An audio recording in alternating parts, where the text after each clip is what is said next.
Hello BookTube, it's Ben here from the History Fella channel. Just here at the moment with a quick sort of second-hand book haul. I've been in touch with like this second-hand bookstall or website that I've just recently found and ordered another sort of 5 books. And I've also got a new book that turned up over Christmas. So I can show you that one as well. And then if you watch till the end of the video, I'll also be giving out details on like a new history quiz I'm going to start. And then with that it'll be like 10 questions each week. And then by the end of the month, whoever has the most will win a book prize, courtesy of Pen and Sword Books. So watch out till the end of the video for that, and I'll give you the details then. But anyway, first I'll get on with the new book that turned up over Christmas time.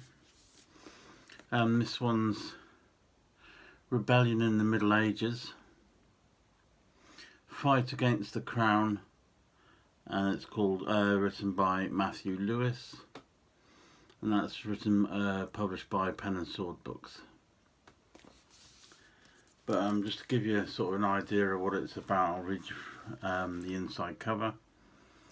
Shakespeare's Henry IV lamented, "Uneasy lies the head that wears the crown."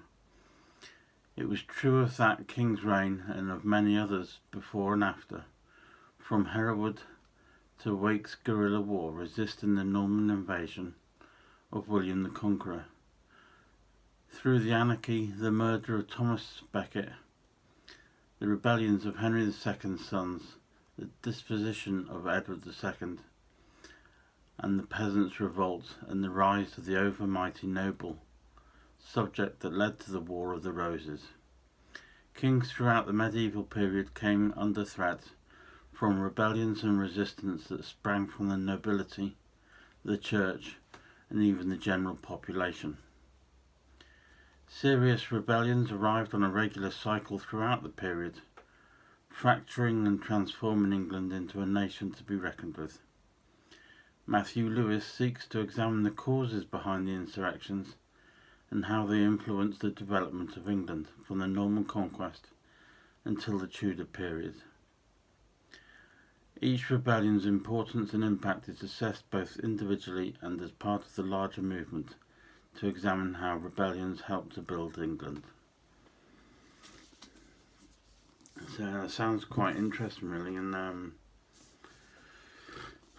it's always good when you've got a book about conflict and things not going well. But that's Rebellion in the Middle Ages, written by Matthew Lewis, published by Pen and Sword Books, so you can order that online if you wish.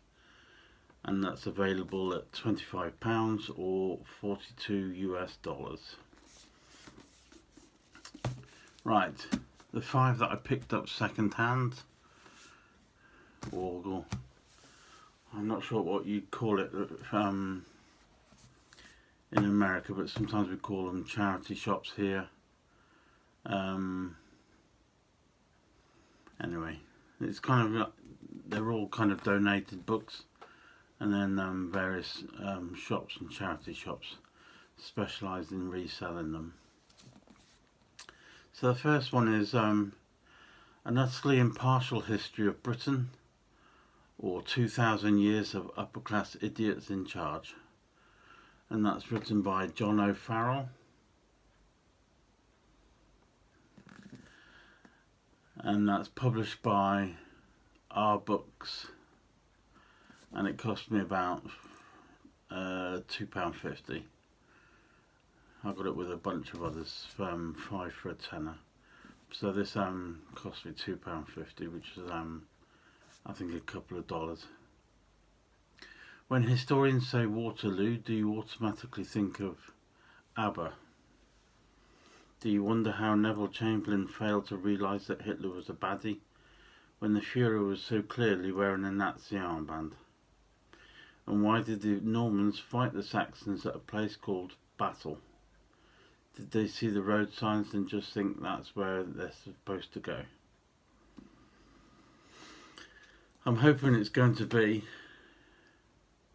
obviously a historic look at Britain, and we all know it's run by upper class idiots, but I'm hoping there's going to be quite a bit of humour in, and it should be an easy read. So that's the first one.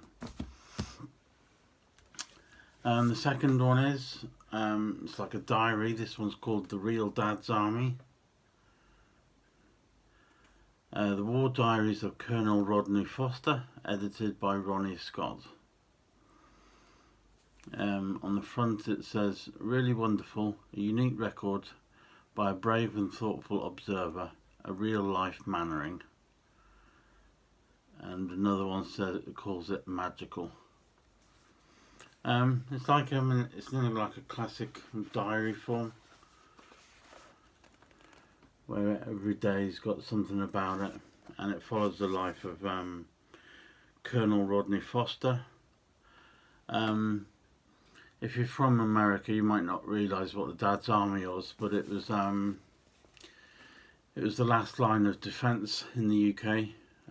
Those that were too old or medically unfit to serve in the army or any of the forces, they were kind of banded together as a local defence force, whereby if there was a last chance saloon and the Germans did invade, these groups of old men would help fend off the Germans. But luckily they were never needed, which is probably just as well. But it's called Dad's Army as well because there was a BBC comedy series which was very popular, and I'm actually a big fan of that. But it's a really good comedy, and I'm looking forward to the book as well. The second one, or the third, I've got two here are from a series. I've got this one here. This is Simon Sharman's A History of Britain, the second one, or book 2, because it's a series of about 3 or 4. 1603 to 1776, the British Wars. And as I said, that's a BBC book, and that's written by Simon Sharma. It's basically a fantastic book all about that period in British history. The books have been out for a while, or a few years, and I've really wanted them. So I picked up the chance to pick up these two cheap ones, and I'm kind of going to use them as like a reference book. Give them a read, learn what he has to say, and then use them as like a reference guide for various things. And also the second one was the book 3, which was this one.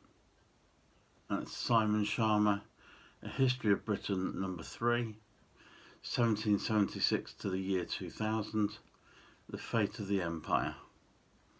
So I'm really looking forward to reading those two, because he's a very popular historian, Simon Sharma, but I think sometimes he gets a bit overlooked, especially at the moment. So I'm going to enjoy those two good reads. And the last one is about, there used to be a television series in this country on Channel 4, and it was called the 1940s House. And it basically looked at the how a family from the 1940s would live, how they'd work, what the women used to get up to, life as a child in the wartime Britain, some of the recipes, the uniforms, the clothes, the vegetables, the bomb shelters they had to build. That's the 1940s House by Julia Gardner. So I'm looking forward to reading that, and I love everything about the Second World War. So I'm hoping learning more about the home front, That's going to be interesting and possibly quite a few bits of information for various videos or stuff on my website. Anyway, that's the books, my little second-hand book haul. Next thing was the quiz. I've decided to come up with a history quiz. It'll come out every Sunday, and there'll be 10 questions for each quiz. You can then let me know that you're going to want to join in the quiz. Email me your answers, and then I'll keep like a little league table. And then over a normal month where we have 4 Sundays, there'll be 4 chances to try and earn as many points as you can. And then obviously the winning, or the person with the most correct points at the end of the month, will win a book prize, and that'll be from Pen and Sword Books. So look out for the video of the history quiz. That will drop tomorrow afternoon, and good luck to anyone that wants to enter. The questions will be various ones, some on military, some social. There's a couple about presidents and prime ministers. It's quite a wide range to try and give everyone the best possible chance of doing well. So hopefully you'll all enjoy that and want to join in. If you've got any comments about the books, or maybe you've read a couple of them yourself, let me know what you thought of them. Drop them down in the comments below this video. And I thank you very much for doing that. If you haven't already subscribed to the channel, please do, and feel free to give this video a tick if you do enjoyed seeing the books. And I shall see you very soon for another video. So thank you very much, and I shall see you soon.